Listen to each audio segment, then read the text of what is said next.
There's no feeling more intense than starting over. If you deleted your homework the day before it was due, as I have, or if you left your wallet at home and you have to go back after spending an hour in the commute. If you won some money at the casino and then put all your winnings on red but it came up black. If you got your best shirt dry cleaned before a wedding and then immediately dropped food on it. If you won an argument with a friend and then later discovered that they just returned to their original view.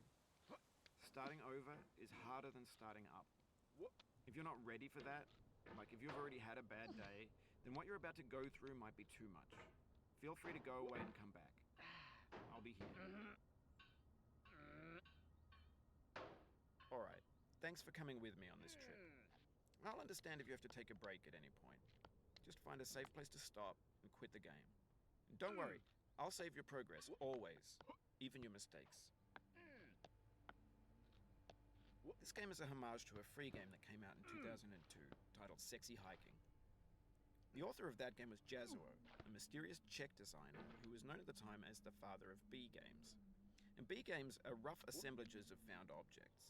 Designers slap them together very quickly and freely, and they're often too rough and unfriendly to gain much of a following. They're built more for the joy of building them than as polished products. In a certain way, Sexy Hiking is the perfect embodiment of a B game. It's built almost entirely out of found and recycled parts, and it's one of the most unusual and unfriendly games of its time. In it, your task is simply to drag yourself up a mountain with a hammer. And that act of climbing, in the digital world or in real life, has certain essential properties that give the game its flavor. No amount of forward progress is guaranteed. Some cliffs are too sheer or too slippery. And the player is constantly, unremittingly in danger of falling and losing everything. Anyway, when you start Sexy Hiking, you're standing next to this dead tree that blocks the way to the entire rest of the game. It might take you an hour to get over that tree, and a lot of people never got past it. You prod and you poke at it, exploring the limits of your reach and your strength, trying to find a way up and over. And there's a sense of truth in that lack of compromise. Most obstacles in video game worlds are fake. You can be completely confident in your ability to get through them once you have the correct method or the correct equipment or just by spending enough time. In that sense, every pixelated obstacle in Sexy Hiking is real. The obstacles in Sexy Hiking are unyielding, and that makes the game uniquely frustrating. But I'm not sure Jazuo intended to make a frustrating game. The frustration is just essential to the act of climbing, and it's authentic to the process of building a game about climbing. A funny thing happened to me as I was building this mountain. I'd have an idea for a new obstacle, and I'd build it, test it, and it would usually turn out to be unreasonably hard. But I couldn't bring myself to make it easier. It already felt like my inability to get past the new obstacle was my fault as a player rather than as a builder. Imaginary mountains build themselves from our efforts to climb them, and it's our repeated attempts to reach the summit that turns those mountains into something real. When you're building a video game world, you're building with ideas, and that can be like working with quickset cement. You mold your ideas into a certain shape that can be played with, and in the process of playing with them, they begin to harden and set until they're immutable, like rock. And at that point, you can't change the world. Not without breaking it into pieces and starting fresh with new ideas.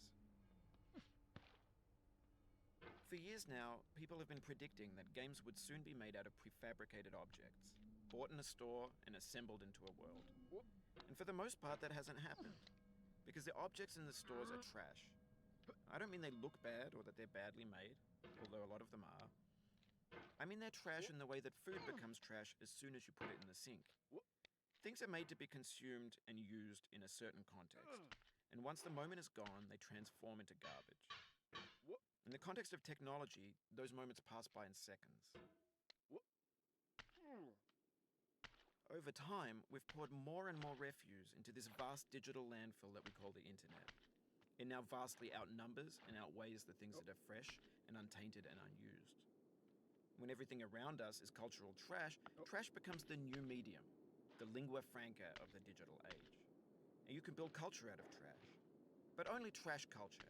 B games, B movies, B music, B philosophy. Maybe this is what digital culture is. A monstrous mountain of trash, the ash heap of creativity's fountain. A landfill with everything we ever thought of in it. Grand, infinite, and unsorted.